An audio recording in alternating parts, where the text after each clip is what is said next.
NRC नहीं लागू होगा, सीएए नहीं लागू होगा, एनपीआर नहीं लागू होगा। कर लो जो करना है, हम तो रोड पे आएंगे, देश की संपत्ति को तोड़ेंगे, जो करना है तुम कर लो। दोस्तों, इस तरह से कुछ बयान, इस तरह से कुछ दंगों में बोला जा रहा है। आज मैं इन लोगों को एक मैसेज देना चाहता हूं, अगर वो सुन रहे हैं ना तो ध्यान से मेरी एक बात सुनना मेरे भाई। जब हम देश की संपत्ति को तोड़ते हैं ना तो हम अपने घर का नुकसान करते हैं, ना कि बाहर वालों का नुकसान करते हैं, ना कि दूसरे के घर का नुकसान करते हैं। अपने देश की संपत्ति को नुकसान पहुंचाना, डिस्ट्रॉय करना, ये कहां का कानून है? ये कहां का हक मानना है? आप तो हिंसायक हो गए, आप तो जानवर बन गए। किस कानून में लिखा है कि अपने देश की संपत्ति को तोड़ के आप अपना हक मांगते हो? अरे यार, आपको घर पे कोई प्रॉब्लम होती है, आपके पापा के साथ कोई प्रॉब्लम है, आपके पापा कोई गलत डिसीजन लेते हैं, तो क्या आप घर में टीवी तोड़ना शुरू कर देते हो? और अगर आप ऐसा करते हो तो आप सबसे बड़े गधे हो। मैं इतना चीज बोलना चाहता हूं, अगर आप ऐसा करते हो ना, आप सबसे बड़े गधे हो, क्योंकि इन चीजों से प्रॉब्लम को सॉल्व नहीं किया जाता। इन चीजों से हमारी जो इश्यूज हैं उनको सॉर्ट आउट नहीं किया जाता। हमारे देश के कानून में ये अधिकार है कि आप अपना हक मांग सकते हो, अपने राइट के लिए लड़ सकते हो, लेकिन लड़ने का मतलब ये नहीं है एक दूसरों का सर फाड़ो, दूसरों की जिंदगियां बर्बाद करो। वहां का मतलब है कि आप पीसफुली जो एक धरना है वो रख सकते हो, अपनी प्रॉब्लम को आप कोर्ट में ला सकते हो, सुप्रीम कोर्ट में चैलेंज कर सकते हो। ये चीजें हमारे लिए बनाई गई हैं। ये नहीं बनाया गया कि अपने देश की संपत्ति को तोड़िए। और ज्यादातर लोगों को, 50% लोगों को तो ये नहीं पता एनआरसी सीएए क्या है। और अगर जिन लोगों ने ये पार्टिसिपेट किया था तो प्लीज कमेंट जरूर करिएगा कि आपको क्या ये पता था। अभी तक काफी सारे लोगों को ये कंसेप्ट क्लियर नहीं है।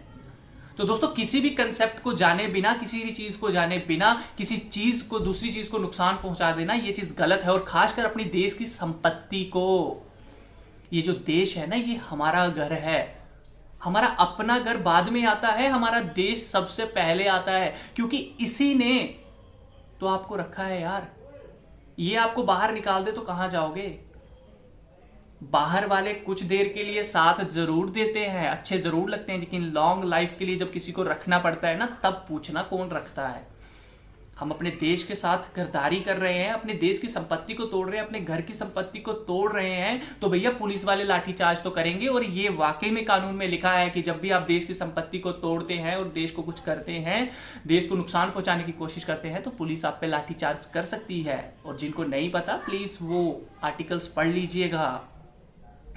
मेरा आप सबको एक मैसेज है, बस इतना बोलना चाहूंगा कि सॉल्यूशंस लड़ाई झगड़े से हल नहीं होते, देश की संपत्ति को तोड़ने से, डिस्ट्रॉय से हल नहीं होते हैं, और ना कभी इसका हल मिला है।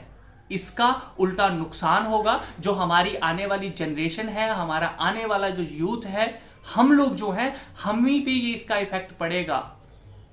ये जो आप महंगाई की बात करते हैं, ये पैसा यहां तो जाएगा। मैं यहाँ पे सिर्फ एक महंगाई को टॉपिक नहीं लेना चाहता, मैं सिर्फ ये कहना चाहता हूँ कि भैया अपने देश की संपत्ति को नुकसान पहुंचाना बंद करो और सही तरीके से लड़ना सीखो। अगर मर्द हो, और गधों की तरह, जानवरों की तरह लड़ना बंद करो, देश एक तोड़ फोड़ करना बंद कर दो। इससे कुछ नहीं होने वाला।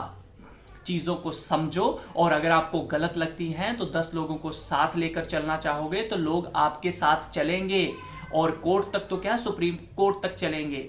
लेकिन अगर आप गलत हो और उनको एक कदम पे भी पता चला आप गलत हो, तो दोस्तों वो उसी टाइम, उसी क्षण आपका साथ छोड़ देंगे और दूसरी पार्टी में जाएंगे। ये चीज़ याद रखिएगा। तो मेरी आप सबसे यही रिक्वेस्ट है, अपने कंसेप्ट्स को क्लियर करें सबसे पहले। और अगर आपको लगता है कि चीज़ गलत है तो आप धरने पे बैठिए, आप पीसफुल इन्वायरमेंट के साथ जो है अपना इशू जो है वो सामने लाएं, मीडिया के सामने लाएं। मीडिया यहाँ पे दिखाएगी, देश आपको सपोर्ट करेगा। हम मिलता हूँ आपके साथ अगली वीडियो में, तब तक के लिए अपना ख्याल रखिए। वीडियो आपको कैसी लगी मुझे कमेंट करके जरूर बताइएगा, और अगर आपको मेरा कंसेप्ट ठीक लगता है तो प्लीज आगे शेयर करने की कोशिश जरूर कीजिए।